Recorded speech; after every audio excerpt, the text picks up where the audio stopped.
Hello students, how are you all? I think all are fine. Welcome you all to our St. Mary's English High School. I be back with our video lectures. Your first unit test exams over. So we have to move to our first semester portion, English Balbharati Standard 4.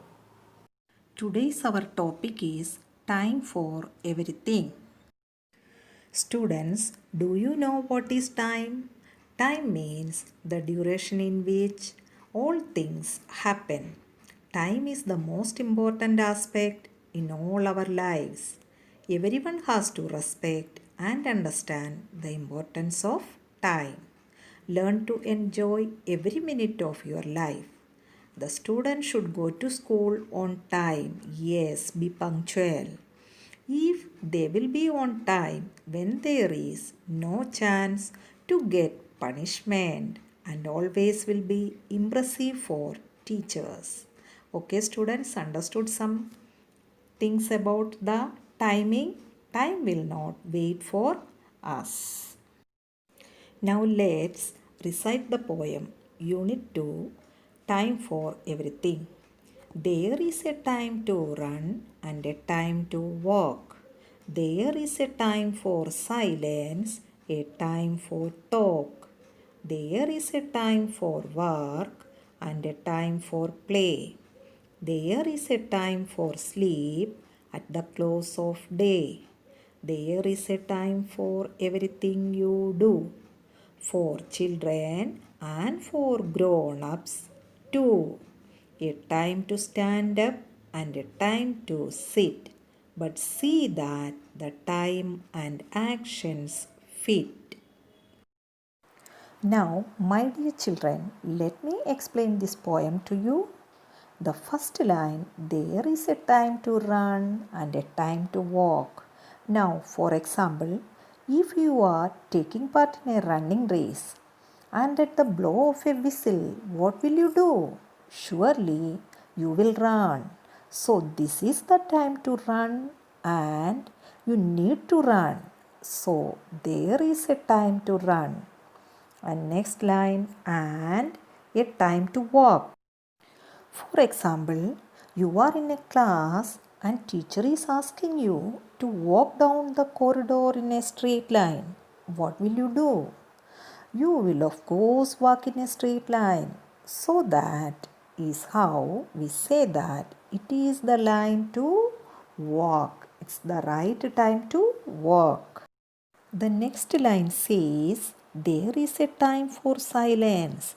In case you move to the hospital or a library, otherwise, national anthem being playing, the time what will you do? You will be silent. You will not make noise. This is the time for silence. There is a time to talk.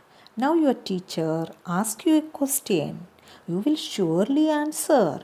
So this is the time to talk. So everything there is a time. Now next line. There is a time for walk and time for play. There is a time for sleep at the close of day. Now you are small children. What is your work? To study. And what's mama's work?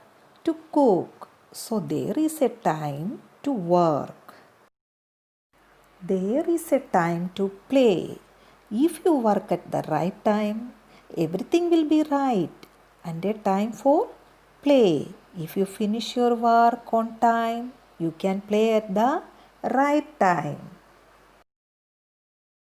There is a time for sleep at the close of day. That means at the end of the day, you need to rest. That's the time for you to sleep. Now we move to the next line. There is a time for everything you do, for children and for grown-ups too. That means there is a time for everything that we do. No matter what we did, everything has its proper time. That is not only for children but also for grown up, that is the elder people. Next two line, a time to stand up and a time to sit. But see that the time and actions fit. Now the time to stand up in case you are in a classroom. Your teacher calls up your name. What will you do? You will stand up. And now you are working something or you are sitting and drawing or you are writing something from the blackboard. What will you do? You will sit and doing work. So there is a time to stand up and a time to sit. But see that the time and actions fit.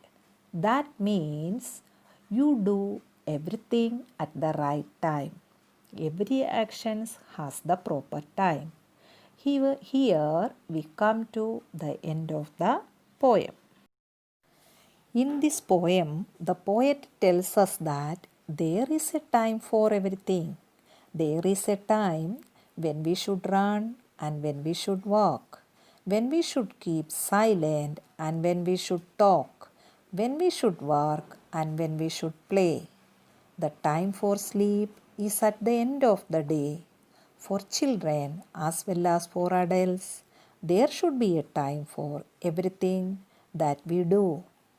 We should even stand up and sit down at the correct time. However, the poet says in the end that we should take care that the time and actions match. Our God's timing is perfect, students. So please, according to the time, we have to do our all the works, especially the students. Be punctual in your school time and in your studies and early get up, do the work well. Okay, students, understood the lessons? Children, open your workbook page number 29. Question number 1. Write the answers to the following questions. When is it time for sleep? Answer. It is time for sleep at the end of the day. Question 2. What is meant by there is a time for everything you do? Answer. It means that whatever you do has to be done at the appropriate or correct time. Question 3. Who should do everything at the correct time? Tick the correct options. Options are children, grown-ups, both. So which is the correct answer? Answer is C, both. You have to tick mark in that box. Question number 2. One line in this poem contains, it's a message in short. Write down that line. What is that line? One message is there in that. Answer. There is a time for everything you do. Question 3. In this poem, time means a suitable or proper time for doing certain things. Match the occasions in A with the actions in B. Here, the matching questions are there. So, the answer you are writing in the next page number 30.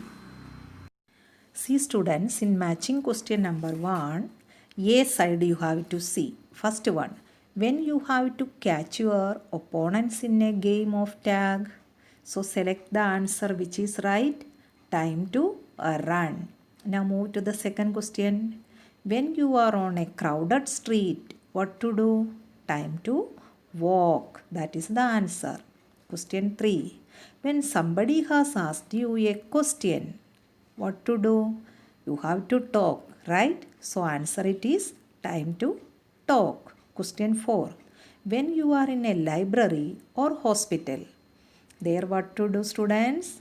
There we should be silent. So the answer it is time to be silent. Move to the question number 4. Find the meaning of the following using a good dictionary. Students, according to our new syllabus, some particular contents they are reduced in the particular lessons. So in this lesson, this topic they are given for your self-study. So that part is omitted part. Okay students? So we are moving to the question number 5.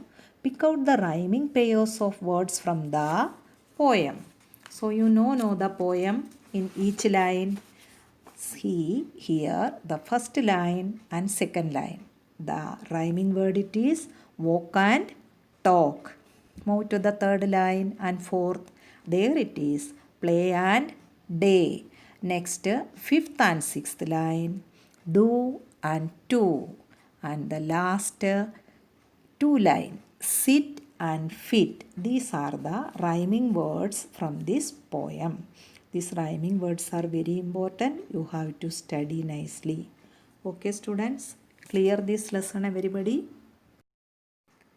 Thank you for watching this video students. Hello students, today we will start with the grammar chapter. Chapter number 3, the subject and the predicate. Now, subject means what? The subject tells us about the people or things we are talking about.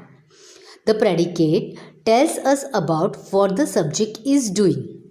Now, for example, Ram and Sita are playing in the garden. You can see in the picture one boy, one girl, they are playing. So, Ram and Sita is what? Subject. Are playing in the garden? Predicate. Now, second example, what you can see in the picture there, a clock. Now, the clock tells us the time. So, subject will come what? The clock. Predicate will come what? Tells us the time. Okay. Now, in your workbook, page number 7. Now, the potter carried out the luggage. In the above sentence, carried is the verb. Who carried? The potter. So, the potter will come what? Subject. Carried out the luggage will come what? The predicate. Now, look down. The subject of a sentence names the person or thing we are speaking about.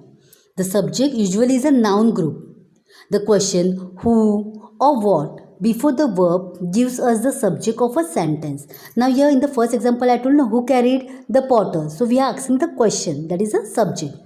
The part of a sentence that tells us what the subject is or what the subject does is the predicate of the sentence. So in the example above, carried our luggage is the predicate of the sentence. The predicate usually starts with the verb. So students, all of you understood what do you mean by subject and predicate. In subject, we have to ask the questions who, what, okay, and the remaining is the predicate. Now in your workbook page number 7, I have given you notes that you have to complete and in a neat clean handwriting without any spelling mistake and practice at home. Okay, bye. Take care students.